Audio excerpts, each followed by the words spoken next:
찬송가 279장 279장입니다.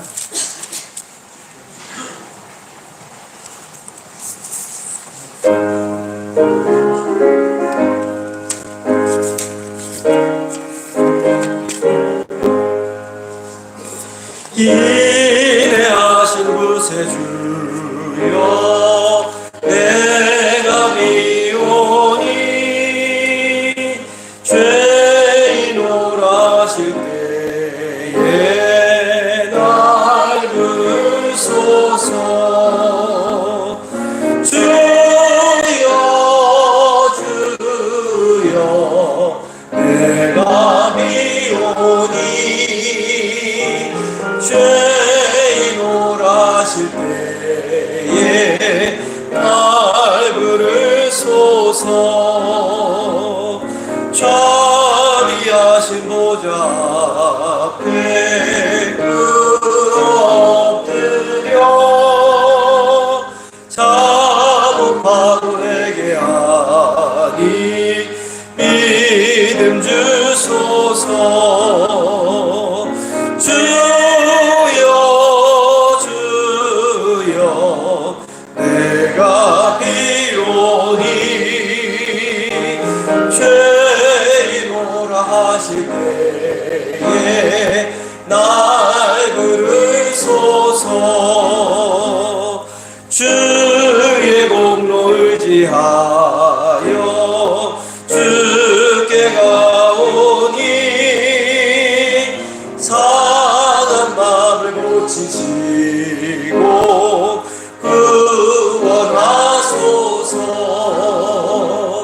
주여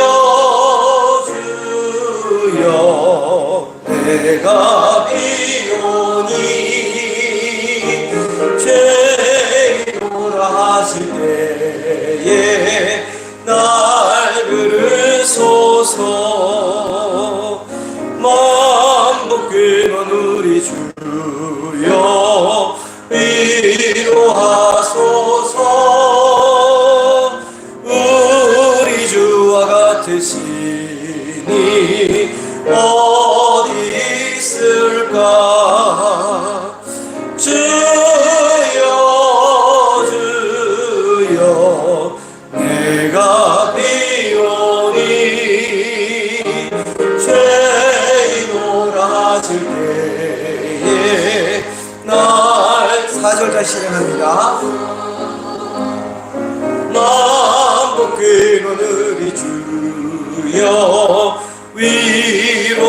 위로하소서. 우리 주와 같은 이니 어디 있을까. 주여 주여 내가 비오니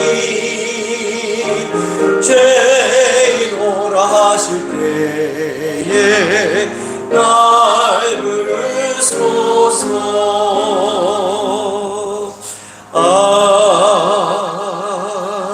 아멘. 251장 찬송가 251장입니다.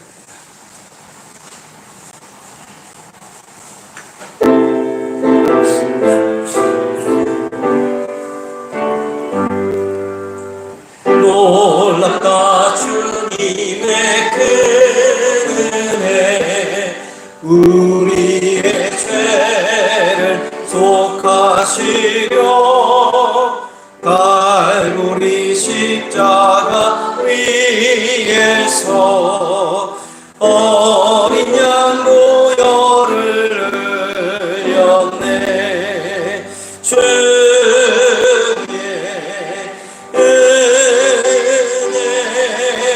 우리의 죄를 다 씻었네.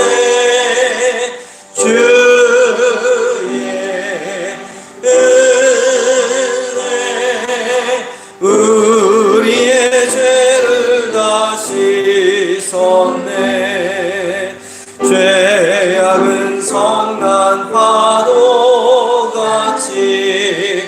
우리 영혼을 위협하나 헤아릴 수 없는 주네 십자가에서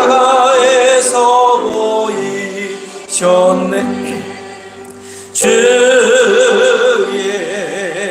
은혜 우리의 죄를 다시 쏟네 주의 은혜 우리의 죄를 다시 쏟네 죄악에 물든 영혼들을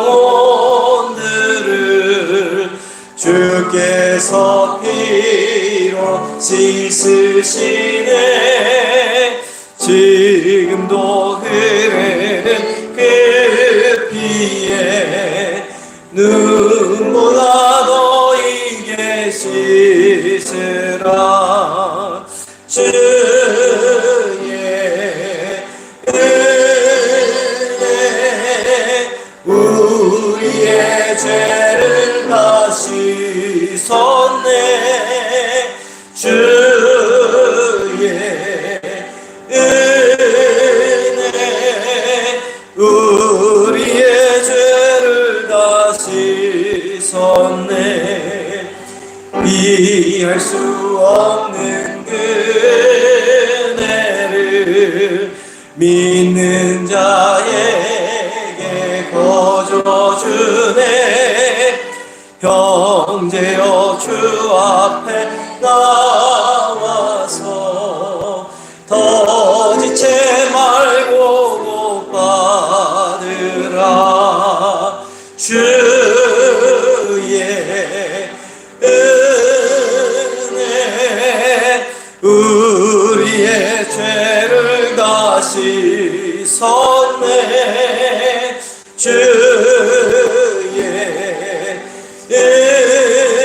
은혜 우리의 죄를 다 주의 은혜 주의 은혜 우리의 죄를 다시 쏟네 주의 은혜 우리의 죄를 다시 쏟네. 다 함께 자리에 일어나셔서 조용한 기도드림으로 주일 예배 하나님께 올려드립니다.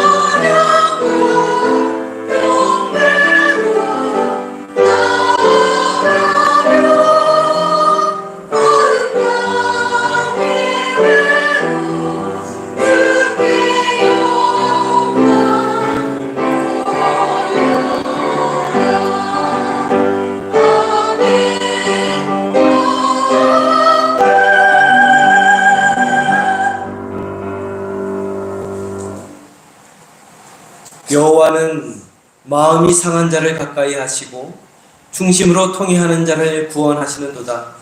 의인은 고난이 많으나 여호와께서 그의 모든 고난에서 건지시는도다. 아멘.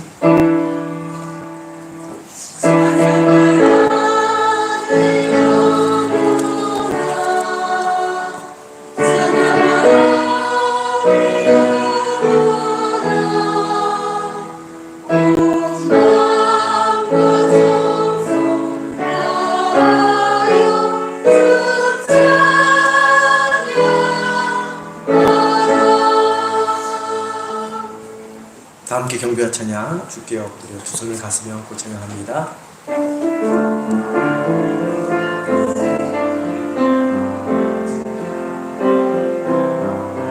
주께 와 엎드려 경배드립니다. 주 계신 곳엔 기쁨 가득 무엇과도 누구와도 바꿀 수 없네. 예배드리 이 기쁨 됨니. 우리 두 손을 올려 찬양합니다. 주께 엎드려 주께 와 엎드려 경배드립니다. 주 계신 곳엔 기쁨 가득 무엇과도 누구와도 바꿀 수 없네. 예배드림이 기쁨 됨니. 무엇과도 누구와도 바꿀 수 없네. 무엇과도 누구와도 바꿀 수 없네. 예배드림이 기쁨 됩니다. 교동문 31번 시편 68편 말씀 교육해서 봅니다.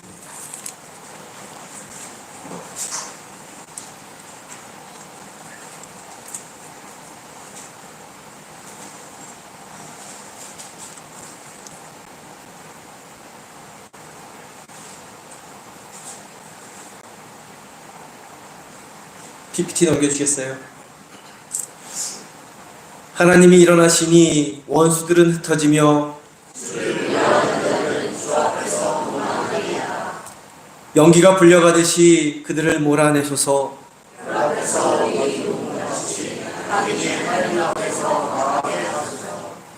의인은 기뻐하여 하나님 앞에서 뛰놀며 기뻐하고 즐거워할지어다. 하늘을 타고 광야에 행하시던 이를 위하여 대로를 수축하라.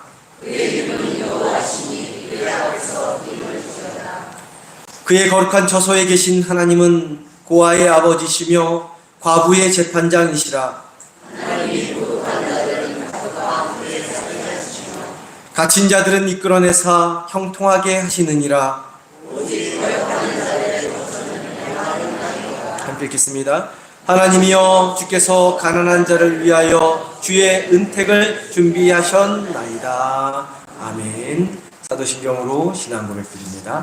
전능하사 천지를 만드신 하나님 아버지를 내가 믿사오며 그 외아들 우리 주 예수 그리스도를 믿사오니 이는 성령으로 잉태하사 동정녀 마리아에게 나시고 본디오 빌라도에게 고난을 받으사 십자가에 못 박혀 죽으시고 장사한 지 사흘 만에 죽은 자 가운데서 다시 살아나셨으며 하늘을 오르사 전능하신 하나님 우편에 앉아 계시다가 저리로서 산자와 죽은 자를 심판하러 오시리라. 성령을 믿사오며 거룩한 공예와 성도가 서로 교통하는 것과 죄를 사하여 주시는 것과 몸이 다시 사는 것과 영원히 산 것을 믿사옵나이다. 아멘.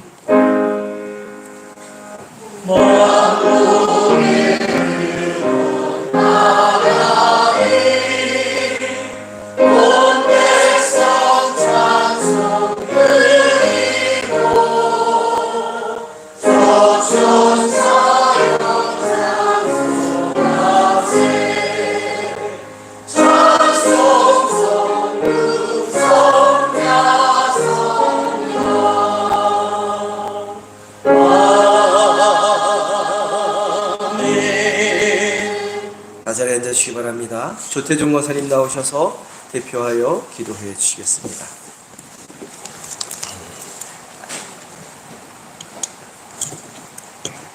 네, 다 같이 기도드리시겠습니다.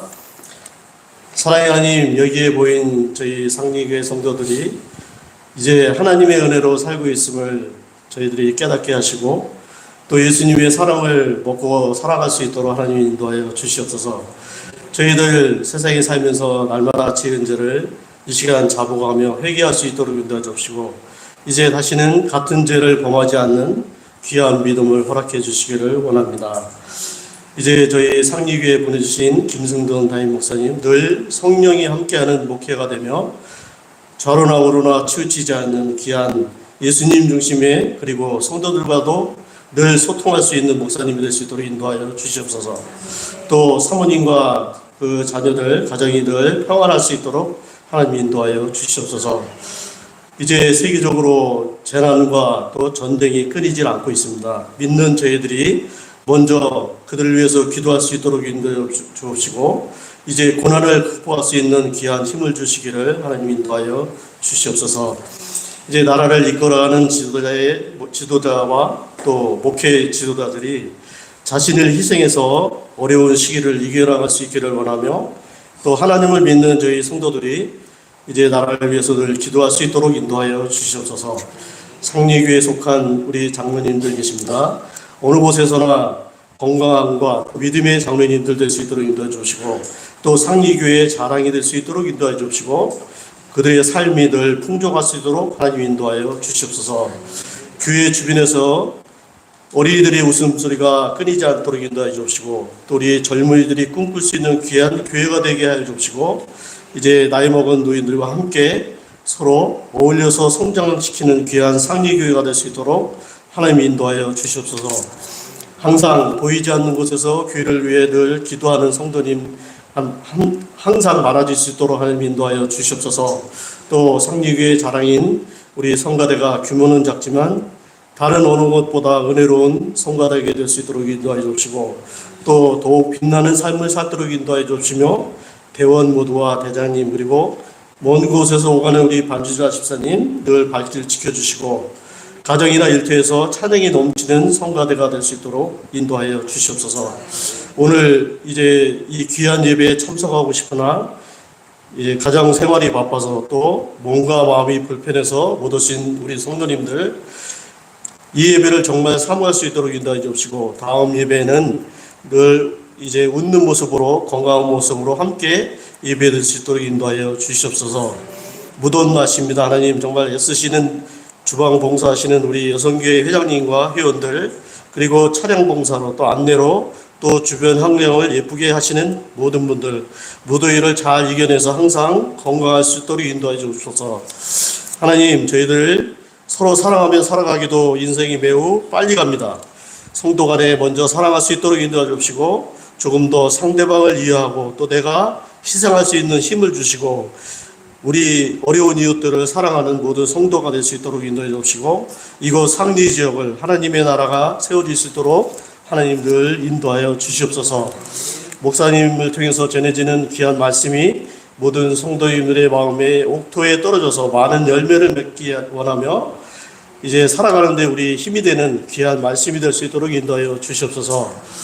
이제 미처 구하지 못한 것까지 채워주시는 하나님 예배를 통해서 홀로 영광 받으시기를 원하며 우리를 구원해 주신 예수님의 이름으로 기도드립니다. 아멘.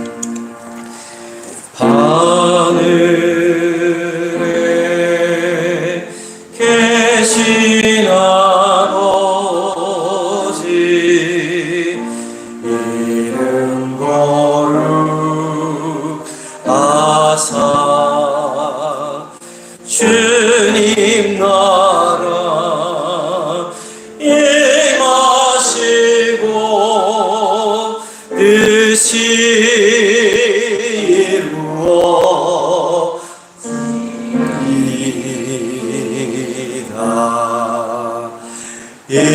일용할 양식 주시고 우리들의 큰 죄 다 용서하시고 또 시험에 들게 마시고 악에서 구원하소서. 내게 주의 나라 주의 권세 영광 영원히 아멘.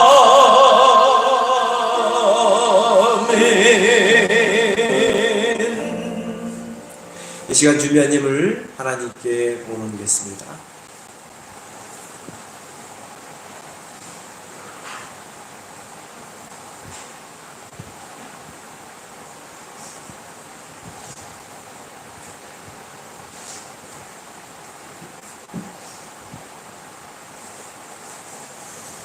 생명과 능력과 구원이 되신 하나님, 복된 주일 한자리에 모이게 하시고 신령과 진정으로 예배하게 하시니 감사를 드립니다.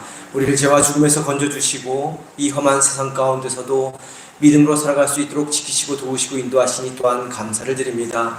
그 은혜, 그 사랑 기억하며 주님께서 저희 삶에 주신 모든 것 중 일부를 하나님께 올려드립니다. 우리 삶에 베풀어 주신 은혜에 비하면 너무나도 부족하고 초라하지만 우리의 마음, 우리의 정성이 담긴 예물을 기쁘게 흠양하여 주시고 우리 삶에 더 큰 풍성한 은혜를 내려 주옵소서. 가정과 자녀와 일터에 복의 복을 더하여 주옵소서. 드린 예물이 하나님 나라를 위하여 귀하게 거룩하게 값지게 사용되어지는 예물 되게 하시고 이 예물이 쓰여지는 곳마다 하나님의 사랑과 은혜가 퍼져나가는 복된 예물 되게 하여 주옵소서. 귀하신 우리 주 예수 그리스도의 이름으로 기도드립니다. 아멘.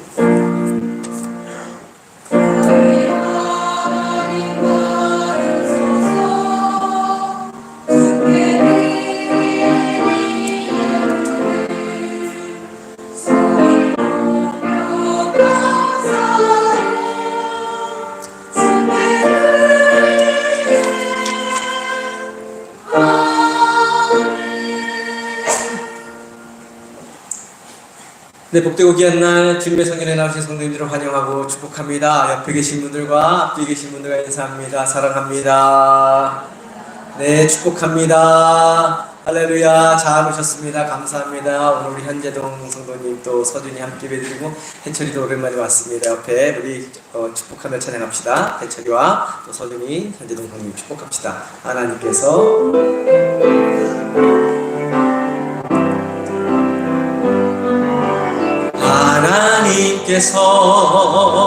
당신을 통해 메마른 땅에 샘물 서로를 바라보며 축복합니다.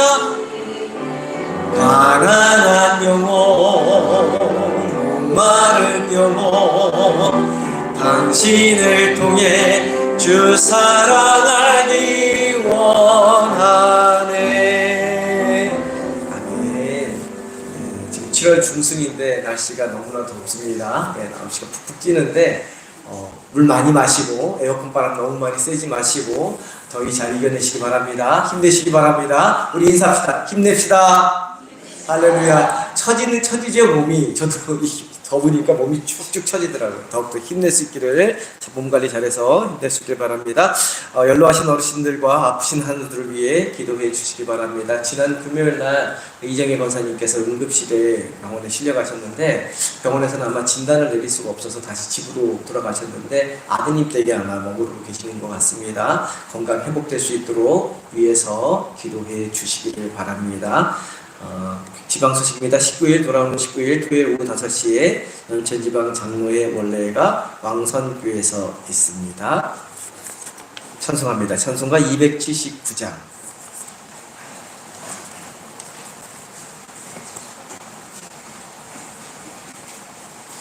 279장. 278장입니다. 죄송합니다. 찬송가 278장.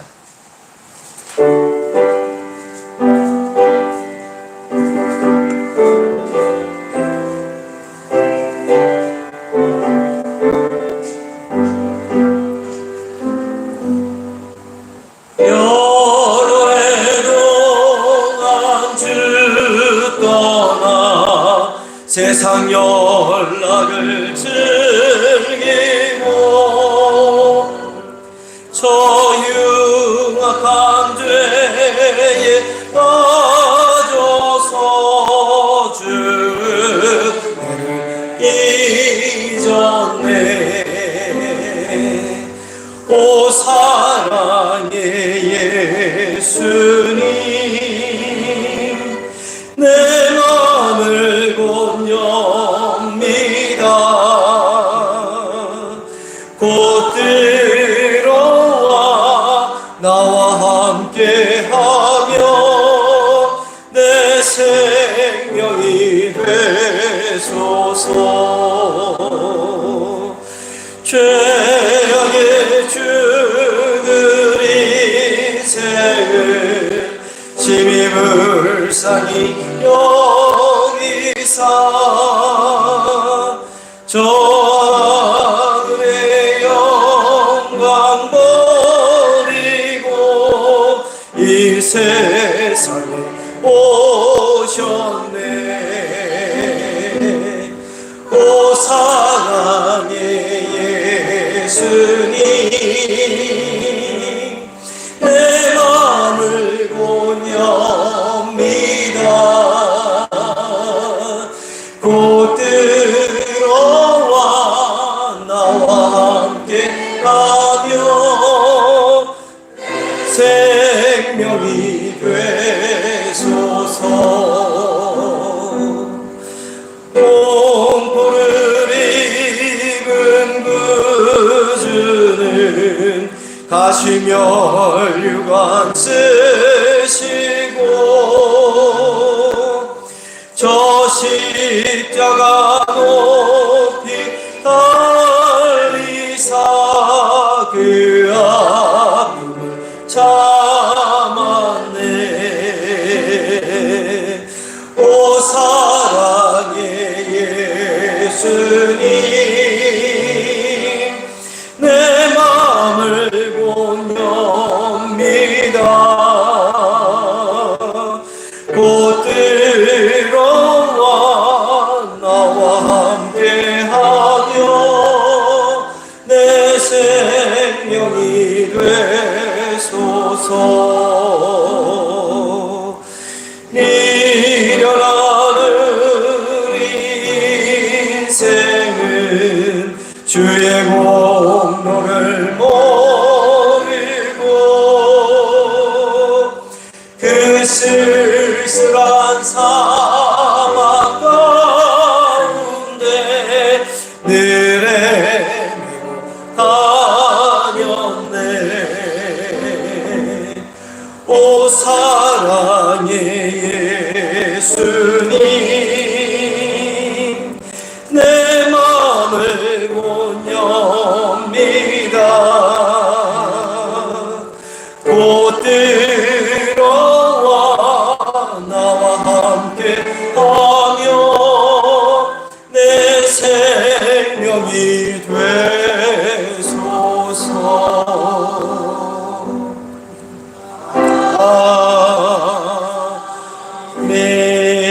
아멘.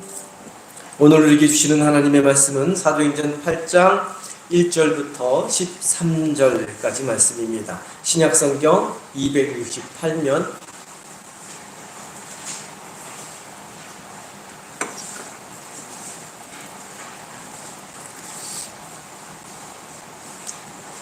신약성경 268면 사도행전 8장 1절부터 13절까지 말씀 저와 함께 교독해서 봅니다. 제가 먼저 봅니다. 사울은 그가 죽임당함을 마땅히 여기더라. 그날에 예루살렘에 있는 교회에 큰 박해가 있어 사도 외에는 다 유대와 사마리아 모든 땅으로 흩어지니라.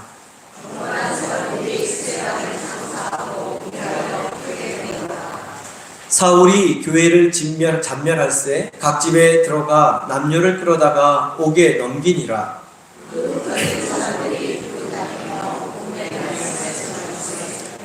빌립이 사마리아 성에 내려가 그리스도를 백성에게 전파하니 듣고 행하는 표적도 보고 한 마음으로 그가 하는 말을 따르더라. 많은 사람에게 붙었던 더러운 귀신들이 크게 소리를 지르며 나가고 또 많은 중풍병자와 못 걷는 사람이 나으니 그 성에 큰 기쁨이 있더라. 9절입니다. 그 성에 시몬이라 하는 사람이 전부터 있어 마술을 행하여 사마리아 백성을 놀라게 하며 자칭 큰 자라 하니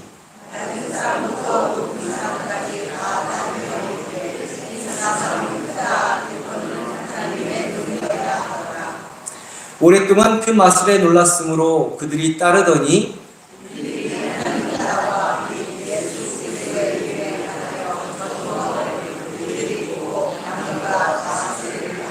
한 목소리로 함께 봅니다.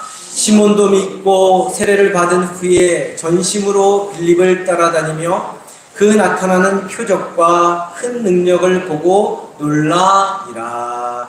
아멘. 성가대의 찬양 읽겠습니다.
네, 우리 하나님 영광의 박수 올립니다. 귀한 성가들에게 큰 격려의 박수 보내시기 바랍니다. 감사합니다. 기도합니다. 사랑과 은혜가 하나님, 사랑과 은혜가 많으신 하나님, 우리가 이 땅을 살아갈 때 부족한 것이 많고 또한 해야 할 것도 많고 여러 가지 걱정, 근심, 염려로 살아갈 때가 참 많이 있습니다. 그럴 때마다 우리에게 없는 것을 가지고 생각하는 것이 아니라 하나님께서 우리에게 베풀어 주신 것이 무엇인지 하나둘 기억하며 그 받은 복들을 잘 세워나갈 수 있는 저희 모두가 되게 하여 주옵소서. 그래서 은혜 가운데 축복 가운데 거하는 저희의 삶이 되도록 인도하여 주옵소서. 오늘 주님이 주신 은혜로 말미암아 이 자리에 함께 모여 찬양하며 기도하며 말씀 보며 나아갑니다. 말씀 속에서 오늘 우리에게 주시는 하나님의 귀한 음성 들을 수 있게 하시고 가슴에 새길 수 있게 하시고 그 말씀대로 세상 가운데 살아감으로 승리하는 복된 인생이 되게 인도하여 주옵소서. 귀하신 우리 주 예수 그리스도의 이름으로 기도드립니다. 아멘.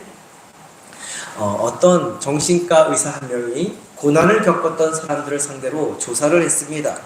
질병의 고통을 겪었던 사람들, 또 사업에 실패한 사람들, 또 사회적으로 경제적으로 어려움을 당했던 사람들을 조사하고 연구했는데 위기와 고난을 겪은 사람들의 85%가 그들이 겪은 위기와 고난이 오히려 그들 자신에게 축복이 되었다는 그러한 조사 결과를 발표했습니다.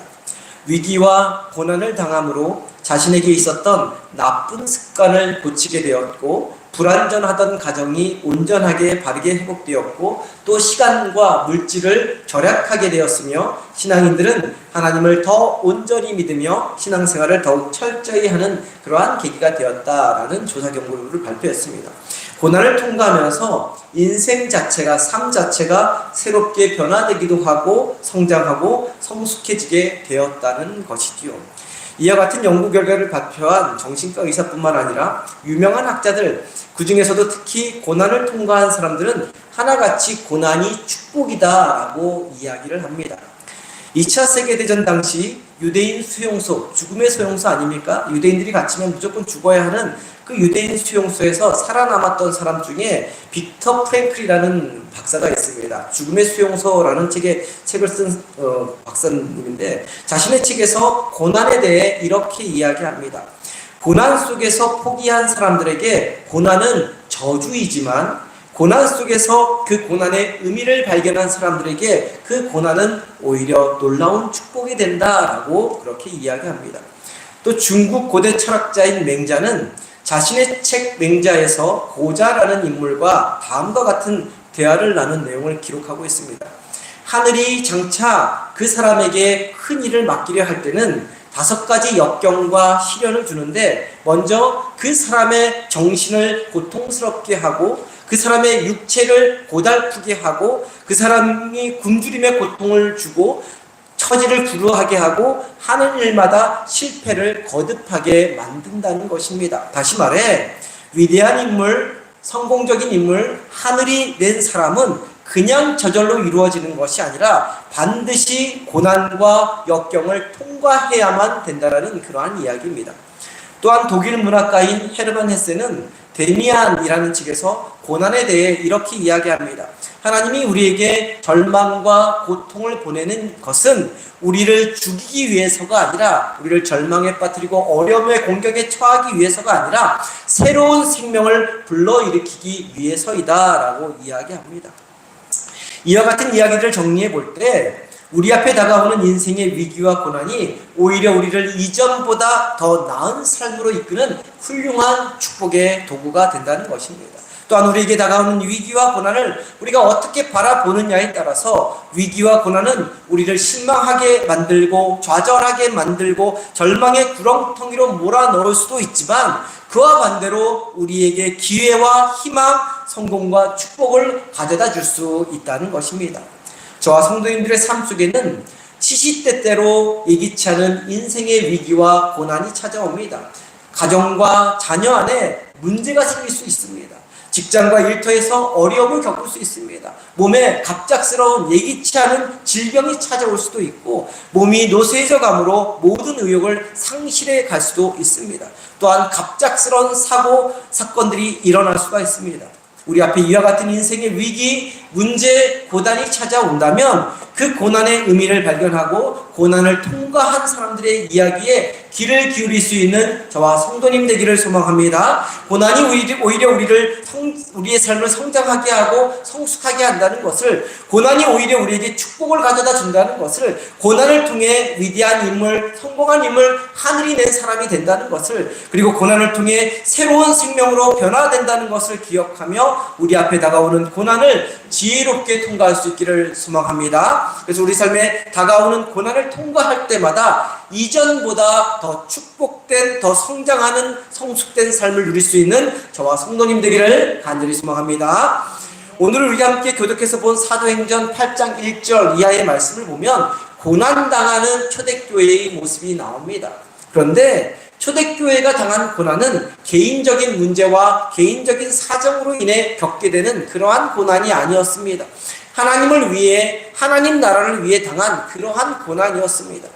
하나님을 위해 당하는 고난은 그 어떤 고난도 의미 없는 고난이 없습니다. 모두 다 하나님의 뜻을 이루어드리는 귀중한 도구가 되는 것이죠. 왜냐하면 그런 고난에는 하나님의 계획과 하나님의 인도하심이 있기 때문입니다. 그래서 하나님을 위해 당하는 고난은 그 어떤 고난이든지 반드시 좋은 열매, 좋은 결실을 맺게 되어 있습니다. 오늘 함께 읽은 말씀은 초대교회가 고난을 받는 것으로 끝나는 것이 아니라 좋은 결실을 맺게 되는 것을 말씀을 통해 우리에게 잘 보여주고 있습니다. 2가지로 살펴볼 수 있는데요. 첫째로, 고난과 핍박이 오히려 복음을, 그리스도의 복음을 확산시키는 결과를 가져오게 되었다는 것입니다. 고난과 핍박이 뭘 확산시켰다고요? 그리스도의 복음을 확산시키는 결과를 가져왔다는 거예요. 초대교회가 예루살렘에서 사도들을 중심으로 부흥하기 시작할 때 스데반 집사가 순교를 합니다. 우리가 두 주 전에 살펴봤던 말씀처럼 스데반 집사가 돌에 맞아 순교를 하지요. 근데 스데반이 순교한 것으로 끝나지 않고 그 여파가 예루살렘 교회의 큰 핍박으로 이어졌습니다. 1절 말씀 우리 한 목소리로 보겠습니다. 1절입니다. 함께 봅니다.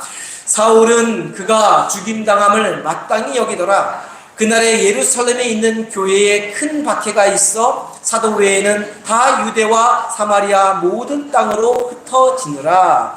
1절 말씀 하반절의 말씀을 다시 한번 보시기 바랍니다. 사울, 그러니까 나중에 바울이 되는 사울이 스데반의 죽임당함을 마땅히 여긴과 동시에 예루살렘의 교회에 큰 핍박이 있어 사도 외에는 다 어디로 흩어졌다 말씀하고 있죠? 어디로? 유대와 사마리아 모든 땅으로 흩어졌다 말씀하고 있습니다. 겉으로 볼 때는 유대인들이 예수님을 따르는 사람들을 박해하고 핍박해서 그 숫자가 늘어나지 않도록 초기 진압하는 데는 성공한 것처럼 보입니다. 또한 그리스도의 복음이 어디서 시작됐습니까? 예루살렘에서 시작되지 않았습니까? 예루살렘에서 시작되었기 때문에 그 발원지를, 예수 그리스도의 복음이 시작된 그 발원지를 공격함으로 복음이 확산되는 구심점이 사라져 생명력을 상실하게 만든 것처럼 보였습니다. 그러나 핍박과 박해는 오히려 복음을 더욱 확산시키는 결과를 가져왔습니다. 사람을 잡아가두고 모진 고문을 가하고 돌을 던져 목숨까지 앗아가는 그 핍박과 그 박해의 상황 속에서 예루살렘 땅을 피해 흩어진 성도들은 숨거나 자신이 그리스도인이라는 신분을 감추며 살지 않았습니다. 예루살렘으로부터 흩어진 성도들은 오히려 남쪽 유대 지역과 북쪽 사마리아 지역을 돌아다니며 복음을 증거하게 된 것입니다. 만약 쉽게 말해서 연천에서 그리스도의 복음이 시작이 돼서 연천에서 복음을 믿고 있었는데 연천 지역 사람들이 막 박해를 받습니다. 그러니까 사람들이 뿔뿔이 흩어졌어요. 어디로? 북쪽으로, 평양으로, 남쪽으로, 서울 밑에 대전으로 이렇게 뿔뿔이 흩어진 게 지금 본문의 상황입니다. 그래서 복음을 증거했다는 것이죠. 누구나 핍박과 박해, 고난은 원하지 않습니다. 초대교회 교인들도 마찬가지였을 것입니다. 그러나 원하지 않았던 핍박과 박해로 인해 고난 가운데 머물러야 했지만 오히려 그 고난의 시간을 통해 그리스도의 복음이 예루살렘 땅 안에만 머물러 있는 복음이 아니라 유대 땅, 남쪽에 있는 유대 땅과 북쪽에 있는 사마리아 그리고 땅 끝까지 퍼져나갈 수 있게 된 것이죠. 바로 핍박과 박해라는 고난을 통해 사도행전 1장 8절 우리가 예전에 보았던 그 말씀에서 예수님이 승천하시기 전 마지막으로 이 땅에서 하신 말씀이 그대로 이루어지기 시작한 것입니다. 우리 사도행전 1장 8절 말씀 PPT를 통해서 한 목소리로 함께 봅니다. 오직 성령이 너희에게 임하시면 너희가 권능을 받고 예루살렘과 온 유대와 사마리아와 땅끝까지 이르러 내 증인이 되리라 하시니라. 성령으로 충만했던 초대교회 교인들은 핍박과 박해라는 고난의 상황 속에서 어쩔 수 없이 살아남기 위해 예루살렘을 떠나 전국 방방곡곡으로 흩어졌습니다. 만약에 핍박과 박해가 없었다면 아마 한참의 시간이 더 걸렸겠죠. 그런데 핍박과 박해로 말미암아 이제 어쩔 수 없이 흩어지게 되었습니다. 그러나 그 결과가 바로 예수님이 이 땅에서 마지막으로 하신 말씀, 예루살렘과 온 유대와 사마리아 그리고 땅끝까지 이르러 내 증인이 되리라라는 그 말씀이 그대로 이루어지는 결과를 가져온 것입니다. 이처럼 믿음 때문에 당하는 고난에는 악을 선으로 바꾸시는 하나님의 능력과 하나님의 지혜가 나타나게 됩니다. 또한 믿는 사람들이 당하는 고난에는 다 이유가 있고 하나님의 선하신 계획과 뜻이 있다는 것을 볼 수 있는 것이죠. 19세기경 중국어 성경을 번역해 출간한 사람은 스코틀랜드, 영국 지역에 있는 스코틀랜드 출생의 개신교 선교사 로버트 모리슨이라는 사람이었습니다.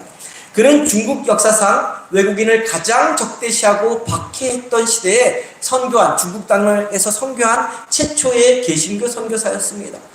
모리슨은 선교사가 되기 전에 이렇게 기도합니다. 하나님, 저를 어려움이 제일 많은 곳으로 보내주시고 가장 축복하기 어려운 사람들 사이에서 일하게 해주시옵소서 라고 기도하고 선교사 서원을 합니다. 모리스는 자신이 기도한 대로 그 당시 선교하기 가장 어려운 지역이었던 중국으로 가게 되었습니다. 시작부터 매우 극심한 고통을 인내하며 선교 사역을 수행해야 했습니다. 함께 일할 동역자도 구할 수도 없었고 위험을 무릅쓰고 중국어를 배워야 했습니다. 영국 의사의 딸인 메리 모튼과 결혼은 했지만 선교지였던 그 중국 광동 지역에는 외국 여자가 그 땅에 거주하는 것을 허락해 주지 않았습니다. 그래서 오랜 기간 동안 먼 지역으로 거주지를 옮겨 다녀야 했습니다. 모리슨의 부인은 오랜 타지 생활로 인해 건강이 악화되었고 남편과 너무 자주 떨어져 있어서 힘겨운 그러한 시간을 보내야 했습니다. 결국 결혼한 지 6년 만에 모리슨의 부인은 죽고 맙니다. 아내를 잃었고 두 자녀를 함께 생활할 수가 없기 때문에 영국으로 돌려보냅니다. 그리고 모리슨은 혼자 그 땅에 남아있게 되었습니다. 그는 부인도 잃고 자녀들과 함께 생활하지 못하면서까지 복음을 증거하는 것을 최우선으로 하는 삶을 살았습니다. 그러나 그럼에도 불구하고 아무런 전도의 열매 없이 많은 세월을 고통으로 보내야 했습니다. 그런데 그에게 있어서 이 고통의 시간은 그냥 고통의 시간으로 끝나지 않았습니다. 오히려 이 고통의 시간이 성경을 중국어로 번역할 수 있는 귀중한 시간이 되었던 것입니다. 모리슨은 1815년에 신약 성경을 번역했고 또 1824년에는 구약 성경까지 번역을 하게 됩니다. 중국 땅에서 선교한 지 17년 만에 있었던 일이었습니다. 그는 25년간 중국 땅에서 복음을 증거하면서 단 10명의 개종자밖에 얻지 못했습니다. 초라한 전도의 열매였습니다. 그러나 그가 부인을 잃고 자녀와 떨어져 살아야 하는 고난 한가운데서 번역한 그 중국어 성경은 중국 땅에 복음화를 이루는 초석이 되었으며 지금 중국교회 부흥의 기초를 이룰 수 있게 되었다는 것이죠. 모리슨의 예나 앞서 살펴본 예루살렘 성도들의 예나 핍박과 고통과 고난의 상황이 오히려 그리스도의 복음이 퍼져나가는 결과를 가져오게 되었다는 것이죠. 고난이 오히려 하나님이 사용하는 귀한 도구가 되었다는 것입니다. 그런데 여기서 우리가 다시 한번 기억해야 할 것이 있습니다. 그것은 우리들이 핍박과 박해의 상황, 고난의 상황에 놓이게 될 때 어떤 자세를 취해야 하는가 하는 것입니다. 예루살렘에 큰 박해가 임했을 때 예수님이 십자가에 처형당했을 때의 제자들처럼 그 당시 성도들 역시 도망쳐 숨어 살 수 있었습니다. 살 길을 찾아서 고향 땅으로 돌아갈 수도 있었습니다. 예수님을 모른다고 부인하며 아무렇지도 않게 그냥 살아갈 수도 있었습니다. 선교지에서 사랑하는 아내를 잃은 모리슨 역시 선교에 대해 진절머리를 내며 절망하고 좌절할 수 있었습니다. 모든 것을 다 포기하고 고향 땅 스코틀랜드로 돌아가서 평범한 세상 사람들이 걸어가는 길을 선택할 수도 있었습니다. 그러나 이들의 선택은 박해와 고난 가운데서도 하나님과 함께하는 것이었고 하나님의 뜻을 이루어 드리는 것이었습니다. 그래서 전 세계, 중국에 그리고 오늘 우리에게 그리스도의 복음이 전해질 수 있게 된 것이죠. 사랑하는 성도님, 그 어느 누구도 일평생 평탄한 인생을 살 수 없습니다. 살아가다 보면 어려움을 만나게 되고 고난을 겪게 되어 있습니다. 그러나 역경과 고난이 다가올 때마다 그 고난과 역경 한가운데서도 하나님이 함께 하심을 기억할 수 있기를 바랍니다. 하나님의 뜻이 있음을 놓치지 마시기를 바랍니다. 좌절하고 주저하고 원망하고 세상을 향해 망가지는 길을 선택하는 것이 아니라 함께 하시는 하나님을 선택하는 사람들, 내 뜻이 아닌 하나님의 크고 놀라운 뜻을 이루어 드리는 길을 선택하는 저와 성도님들이 될 수 있기를 간절히 소망합니다. 그래서 고난 중에서도 함께 하시고 도우시고 역사하시는 주님의 은총을 통해 우리 삶의 아름다운 결실을 맺어가는 복된 인생이 되기를 간절히 소망합니다. 두 번째로 고난을 통해 오히려 기쁨의 결실, 기쁨이라는 결실을 얻었다는 것입니다. 우리 8장 5절 말씀 한 목소리로 보겠습니다. 8장 5절입니다. 함께 봅니다.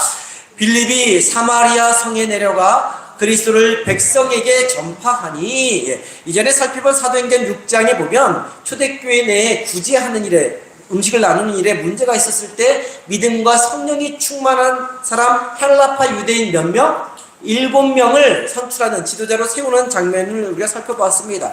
그 7명의 명단 중에 제일 처음 나오는 사람이 누구였습니까? 스데반이었습니다. 그 다음 나오는 인물이 바로 오늘 함께 읽은 5절 말씀에 나오는 빌립입니다. 빌립과 이 스데반은 헬라파 유대인이요 절친이요 동료였습니다. 그런데 빌립의 친구였던 스데반이 뭐에 맞아 죽습니까? 돌에 맞아 죽습니다. 그리고 그 소식을 접하자 빌립은 예루살렘 북쪽 땅에 있는 사마리아 성으로 내려간다라고 표현하죠. 중심이니까 예루살렘이 사마리아 성으로 내려간 것입니다. 근데 빌립이 사마리아 성에 내려가 무엇을 했다고 말씀하고 있습니까? 뭐라고 했죠? 그리스도를 백성에게 전파하니, 그리스도를 사마리아 땅에 살고 있는 사람들에게 전파했다는 것입니다. 이 말씀을 보면서 우리가 다시 생각해 보아야 할 내용이 하나 있습니다. 빌립의 친구인 스데반이 왜 돌에 맞아 죽었는가 하는 것입니다. 스데반이 왜 돌에 맞아 죽었습니까?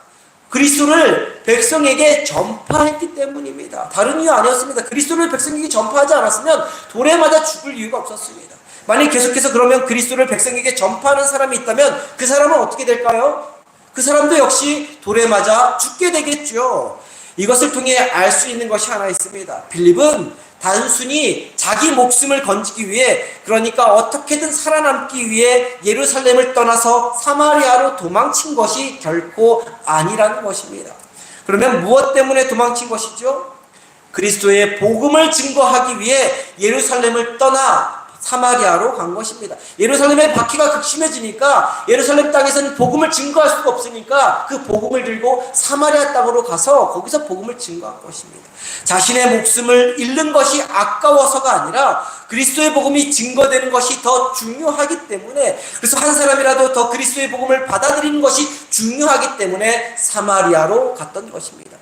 무엇보다도 북쪽 사마리아 지역은 남쪽 예루살렘에 사는 유대인들에게는 저주받은 땅이요 상종할 수 없는 원수의 땅이었습니다. 6.25 전쟁 이후 우리나라가 남쪽과 북쪽으로 갈라져 있듯이 솔로몬 왕이 죽고 난 후에 이 통일왕국은 남유다 왕국과 북이스라엘 왕국으로 갈라지게 되었습니다. 성경 공부 시간에 자주 말씀드렸죠. 그 이후로 북이스라엘 땅에는 우상 숭배가 가득한 땅이 되고 말았습니다. 북쪽 땅에 사는 그리고 우상 숭배가 가득한 땅이 되었고 버림받은 땅이 되었고 결국에는 아수르 제국이라는 강대국에 의해 정복당하고 맙니다. 게다가 아수르 제국의 정책에 의해 피가 섞여 혼혈족이 되고 맙니다. 순수 유대인 혈통을 강조하는 남유다 백성들에게는, 남유다 사람들에게는 북쪽 땅에 사는 피가 섞인 유대인들은 이방 민족이나 다름이 없었습니다. 그래서 북쪽에 사는 이스라엘 사람들은 유대인이 아닌 사마리아인으로 불리게 되었던 것이지요. 이때부터 남유다 왕국 사람들인 유대인들에게 사마리아인 하면 버림받은 사람이요, 쓸모없는 사람이요, 상종해서는 안 되는 그런 사람들이 된 것입니다. 게다가 사마리아인들은 유대인들이 안정된 삶을 살지 못하도록 포로기 이후에 끊임없이 괴롭히고 힘들게 했습니다. 원수와도 같은 그러한 족속이 된 것입니다. 그래서 남쪽 땅에 사는 유대인들은 북쪽에 있는 사마리아 땅에 발을 들여놓는 것조차 꺼려했었던 것이죠. 그러나 예루살렘과 유대 땅에 들이닥친 핍박과 박해의 상황이 이러한 오래된 지역 감정을 걷어내게 만든 것입니다. 그리고 빌립으로 하여금 그 버림받은 땅에 복음을 증거하게 했던 것이죠. 그 결과 사마리아 성에 있는 수많은 사람들이 그리스도의 복음의 메시지를 들었고 빌립이 행하는 표적을 보았으며 한마음이 되어 빌립을 따라다니게 되었다고 6절에서 말씀하고 있습니다. 또한 빌립 역시 스데반처럼 성령으로 충만했기 때문에 귀신들이 빌립을 보자 소리를 지르며 나갔고 중풍병자를 비롯한 질병으로 고통받는 사람들이 치유를 받게 된 것입니다. 예수 그리스도의 복음을 받아들임으로 사마리아 땅에 온전한 회복이 일어나게 된 것입니다. 그 우상 숭배의 땅, 미신과 잡신과 사탄의 세력으로 우글거리는 땅, 버림받은 사마리아 땅에 그리스도의 복음이 심겨지니 영혼이 변화되고 불치병이 고침받고 귀신이 떠나가는 놀라운 역사가 일어나게 된 것입니다. 그 성, 곧 사마리아 성에 일어난 변화를 8절 말씀에서 한마디로 다음과 같이 이야기해주고 있습니다. 우리 8절 말씀 한 목소리로 볼까요? 함께 봅니다. 그 성에 큰 기쁨이 있다. 사마리아 성에 큰 기쁨이 있더라 라고 말씀하고 있습니다. 유대인들로부터 버려진 성, 미신과 잡신, 어둠과 사탄의 세력에 짓눌려 있던 그 사마리아 성에 그리스도의 복음이 들어가니 무엇이 있었다 말씀하고 있습니까? 큰 기쁨이 있었다라고 말씀하고 있습니다. 그리스도의 복음이 들어가니까 이전에는 맛보지 못하는 큰 기쁨, 활기에 찬 웃음소리가 사마리아 성에 충만하게 흘러 넘치게 된 것입니다. 예루살렘에서 겪은 큰 핍박과 박해, 곧 고난의 상황이 오히려 다른 곳에 큰 기쁨을 가져다 주게 된 것이죠. 이전에 맛보지 못한 그리스도 안에서 누리는 기쁨을 누릴 수 있게 해준 것입니다. 이처럼 아무리 고난이 극심해도 믿음으로 살아가면 기쁨으로 가득한 결실을 맺게 되는 것입니다. 시편 126편 6절 말씀처럼 울며 씨를 뿌리러 나가는 사람은 반드시 기쁨으로 그 곡식단을 가지고 돌아오게 된다는 것이죠. 펄벅이라는 여류 문학가가 있습니다. 대지라는 소설을 썼고 이 소설로 노벨 문학상을 탄 그러한 문학가입니다. 그런데 이분의 인생은 너무나 험난했습니다. 미국 선교사였던 아버지를 따라서 중국 땅에서 살다가 결혼을 했는데 그 결혼한 펄벅에게 캐럴 벅이라는 딸이 있었습니다. 근데 딸 하나가 자폐증과 정신지체를 가진 그러한 장애였기 때문입니다. 펄벅 여사가 자기 나이 60세 되던 해에 자라지 않는 아이라는 책을 출판했는데 딸의 문제로 험난했던 자기 인생을 기록한 책입니다. 펄벅은 아기가 3살이 되도록 말을 하지 못하자 병원에 아이를 데려갑니다. 그런데 의사로부터 아이는 앞으로 말도 제대로 하지 못할 것이고 글을 읽거나 쓰지도 못할 것입니다. 고작해야 4살 이상으로는 자라나지 않을 것입니다 라는 청청병력 같은 충격적인 말을 듣게 됩니다. 이런 일이 닥칠 때 드는 생각은 모든 사람이 다 공통적입니다. 어떻게 나에게 이런 일이 일어날 수 있는가? 도대체 하나님은 살아계신 것이나 할까라는 생각이 들게 되죠. 지금은 그래도 자폐증이나 정신장애자들에 대한 지식도 있고 편견도 완화되었지만 그때는 1920년대였습니다. 그냥 미친 사람, 쓸모없는 존재라는 인식이 강했던 시대였습니다. 그때의 고통을 펄벅은 이렇게 이야기합니다. 삶의 모든 기쁨은 사라지고 차라리 죽었으면 하는 생각이 듭니다. 죽으면 이 모든 고통도 끝나기 때문이죠. 얼마나 자주 마음속으로 차라리 내 아이가 죽었으면 하는 생각을 하며 울었는지 모릅니다. 정신지체인 자식을 제 손으로 죽인 부모의 이야기가 이따금 신문에 실립니다. 나도 그런 생각이 든 적이 있습니다. 오늘도 어제와 달라진 것이 없는 아이를 매일 보고 느끼면서 절망은 더욱 깊어갔습니다. 아이를 계속해서 돌보기는 너무나도 힘들고 아무리 노력해봐도 아무런 성과도 없습니다. 몇 살이 되든 간에 정신이 자라지 않는 몸뚱이를 돌봐야 하고 생기 없고 반응이 없는 흐린 멍텅한 눈동자를 바라보아야 하고 또 더듬거리는 손놀림을 도와주어야 합니다. 이 모든 일이 절망감을 더해주기만 합니다 라고 고백을 합니다. 그러나 시간이 지나면서 펄벅은 이런 현실을 점차 받아들이기 시작하고 적응해 갑니다. 그리고 시간이 또 어느 정도 흐른 후에 이런 글을 남깁니다. 떨쳐버릴 수 없는 슬픔을 안고 살아가는 방법을 익히고 나면 거기에서 위안을 찾는 방법도 알 수 있게 됩니다.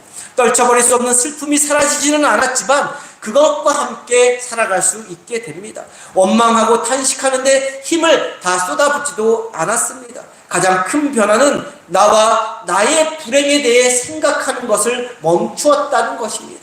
삶에 대항해서 싸우는 것이 아니라 조금씩 나에게 주어진 삶에 순응하기 시작한 것입니다. 그러면서 계속해서 또 다음과 같이 고백합니다. 그렇지만 절대 쉽지 않았습니다. 다시 무너질 때도 많았습니다. 다른 아이들이 정상적으로 자라고 행동하는 모습만 보아도 어째서 우리 애는 하고 절망할 때가 많았습니다. 이렇게 왔다 갔다 하면서 그럼에도 불구하고 또 그럴 때마다 펄벅 여사는 다시 일어나서 나는 주저앉아 있지 않는 법을 배웠습니다. 나는 다시 일어나서 이렇게 말하곤 했습니다. 이것이 내 삶이니 어떻게든 살아야 해 하며 다시 일어섰다고 합니다. 펄벅은 아이를 위해 최선의 길을 모색했습니다. 아이를 고치기 위해 중국 좋은 명의들은 다 찾아다녔고 미국으로 비행기를 타고 다니며 백방으로 노력을 다했습니다. 그것이 어렵게 되자 이번에는 아이에게 가장 잘 맞는 시설과 환경을 찾았습니다. 그리고는 아이를 평생 부양할 수 있는 경제적 토대를 마련하고자 노력을 다하였습니다. 펄벅 여사의 글쓰기는 그래서 시작이 된 것이고 그 결과 대지라는 소설을 쓸 수 있게 되었던 것이죠. 고난이 오히려 그녀를 강하게 만들어 노벨 문학상을 받기에 이른 것입니다. 고난이 오히려 그녀를 강하게 만들어 준 것이고 그 고난의 시간이 오히려 모든 사람들에게 감동을 주는 글을 남길 수 있게 해준 것이고 그 고난이 결과 노벨 문학상까지 탈 수 있게 되었다는 것이죠. 고난이 가득한 인생을 살고 싶은 사람은 없습니다. 그러나 어쩔 수 없이 고난이 우리 앞에 닥칠 때 우리는 그 고난으로 가득한 인생을 어떻게 살 것인지 결정해야 합니다. 우리의 선택과 우리의 결정, 우리가 그 고난을 바라보는 태도에 따라서 그 고난이 지속되는 세월을 진주와 같은 보배로운 것으로 바꾸어 갈 수 있기 때문이죠. 무엇보다도 하나님은 고난을 겪으며 험난한 인생을 살아가는 우리와 늘 언제나 함께 하시고 또 변함없이 도와주시기를 원하신다는 것이죠.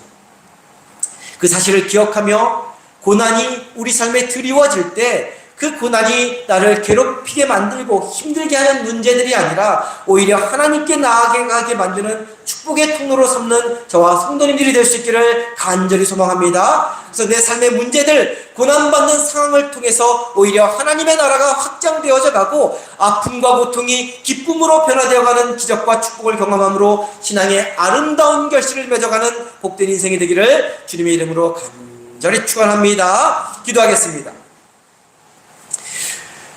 우리 삶의 산소망이 되시며 구원자 되신 하나님, 우리 삶의 시도 때도 없이 다가오는 고난 앞에 좌절하고 포기하고 절망하는 것이 아니라 그 고난을 지혜롭게 통과할 수 있게 하여 주옵소서. 그래서 오히려 우리가 겪게 되는 고난이 오히려 우리를 이전보다 성숙하고 성장하게 만드는, 그리고 우리 삶을 풍요롭고 윤택하게 만드는 아름다운 인생의 결실을 맺을 수 있는 축복의 도구가 되게 하여 주옵소서. 무엇보다도 하나님과 함께 우리에게 다가오는 고난을 통과함으로 하나님의 인도하심, 역사하심, 살아계심을 세상 사람들에게 증거하게 하시고 그 증거로 말미암아 고난 가운데 신음하며 아파하며 죽어가는 영혼들에게 복음의 진리가 전파되는 결실을 얻을 수 있게 하여 주옵소서. 또한 복음을 영접함으로 말미암아 절망, 고통, 아픔, 슬픔 가운데 있는 사람들이 기쁨이 가득한 삶으로 변화되는 결실을 맛보게 하여 주옵소서. 우리를 위해 죽으시고 우리를 위해 다시 사신 귀하신 예수 그리스도의 이름으로 기도드립니다. 아멘.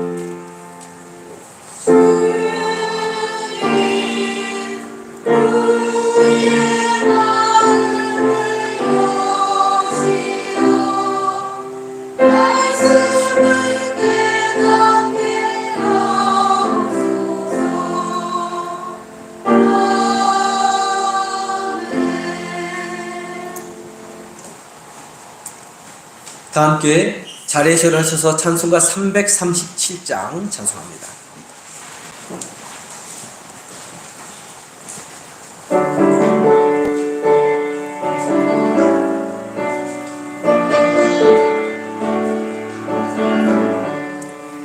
내 모든 시험 무거운 짐을 주 예수 앞에 아뢰이면 근심에 쌓인 날 돌아보사 내 근심 모두 맡으시네.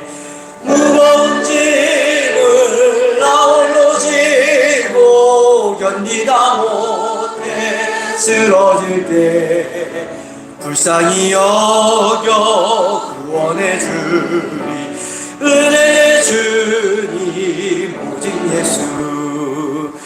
내 모든 괴로움 당신은 환난 주 예수 앞에 아뢰이며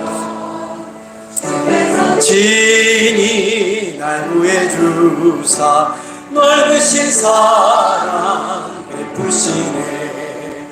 무거운 짐을 나 홀로 지고 견디다 못해 쓰러질 때 불쌍히 여겨 구원해 주리 은혜의 주님 오직 예수. 내 짐이 점점 무거워질 때 주 예수 앞에 아뢰이면 주께서 친히 날 구해 주사 내 대신 짐을 져주시네. 무거운 짐을 나 홀로 지고 견디다 못해 쓰러질 때 불쌍히 여겨 구원해 주리 은혜의 주님 오직 예수. 마음의 시험 무서운 죄를 주 예수 앞에 아뢰이면 예수는 나의 능력이 되사 세상을 이겨주시네. 무거운 짐을 나 홀로 쓰러질 때 불쌍히 여겨 구원해 주리 은혜의 주님 오직 예수. 기도합니다. 지금은 십자가에서 죽으시기까지 우리를 품어주신 우리 주 예수 그리스도의 은혜와 하나님 아버지의 크고 높고 깊은 사랑과 우리를 지키시고 도우시고 인도하시는 성령님의 감화 감동 역사심이 고난의 상황 속에서도 아름다운 결실을 맺으며 살아가고자 결단하며 들어가는 성도님들의 머리 위에 지금부터 영원토록 함께하여 주시기를 간절히 축원하옵나이다. 아멘.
주님 원하시면